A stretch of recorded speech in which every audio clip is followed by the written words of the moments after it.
Okay, now the last section of this lesson, session management. And this lesson slide, this is to cover the restricting normal user session. In RAC environment, how do you restrict normal user session activity? For example, in the single instance environment, we as administrator, we were able to restrict normal user sessions different ways. For example, you shut down database and start up database mount state, and you open with the restrict option. Or you can use alter system enable restrict session command. Now, can I use the same strategy in RAC environment to restrict normal user sessions? No. You can do it, but you shouldn't do it. The reason is, when you shut down database and then open with the restrict mode, you will lose RAC metadata that was cached in memory. So until the memory is warmed up, you may experience some performance issue. And also, what about alter system enable restrict session?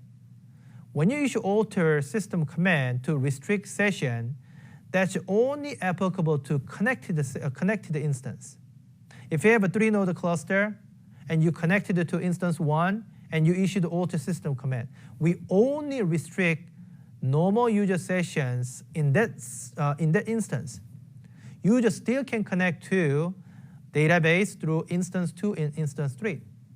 So that's not a good idea. So in order to restrict normal user sessions, what could be available in RAC environment? And this is one possible option. Alter system quiet restricted.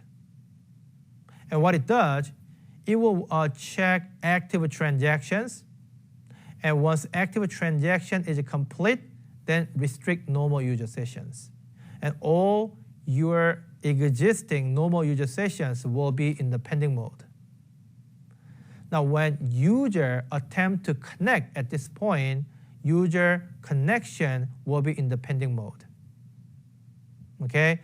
And then in a sysdba or system user to get into database instance to do the admin related work, once admin work is done, you can run alter system unquiet. When you run this command, the normal user, their connection request will be resumed, and normal user activities will be resumed.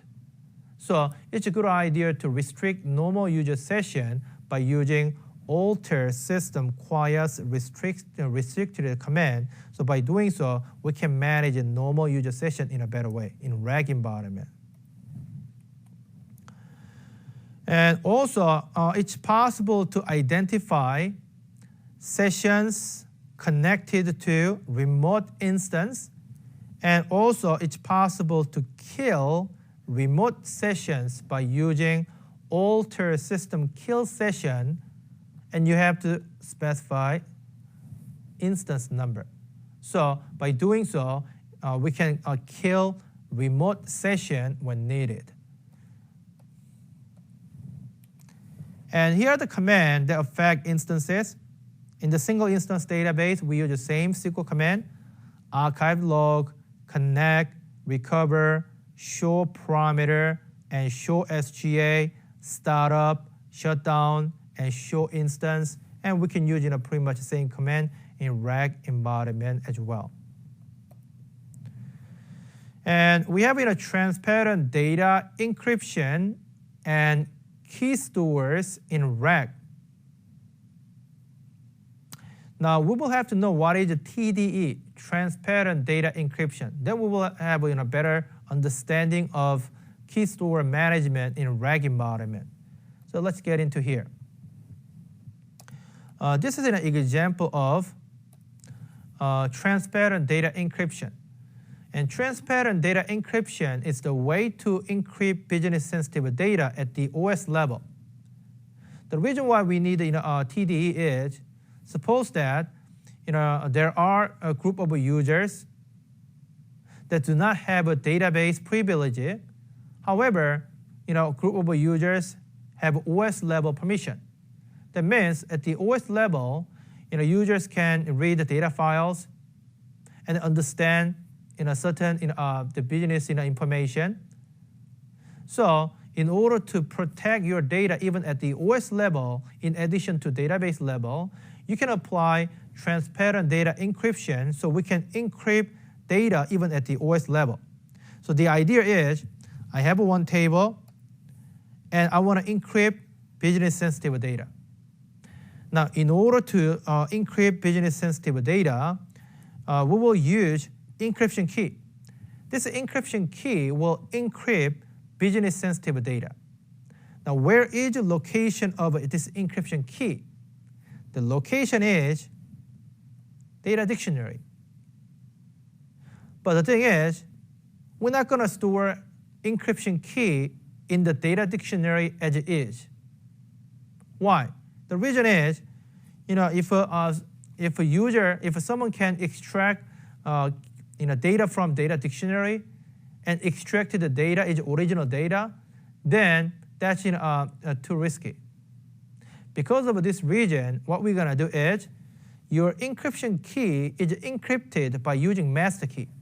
So using master key to encrypt encryption key, and your encrypted encryption key is saved in the data dictionary.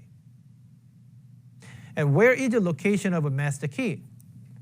It can be hardware module or it can be software location. So software key store is called wallet. And we store this wallet in the specific location. In RAC environment, all RAC instances must be able to read master key, meaning that wallet must be accessible. So you have two choices. You either store wallet in the shared storage, thus all instances can access to, or you create wallet in each local the host, so that by doing so, each instance can read wallet in the local storage. So that's two possible options. So when you look at this in a slide, it gives you this information. One wallet shared by all instances on shared storage. No additional administration is required. One copy of a key store on each local storage. Local copies need to be synchronized each time master key is changed. So that is a transparent data encryption and key store in RAC. Okay, so we have a quiz here. If an instance starts in policy managed RAC environment and no thread or read files is available, then Oracle Clusterware automatically enables a thread of a redo and allocate redo log files and undo if a database uses Oracle ASM or any cluster file system and OMF is enabled. I answered and I explained this. The answer is true. So if your database type is a policy managed and your storage is ASM or OMF enabled storage, then thread will be added automatically and undo will be created automatically. That's what we learned. And this is the last section of this lesson.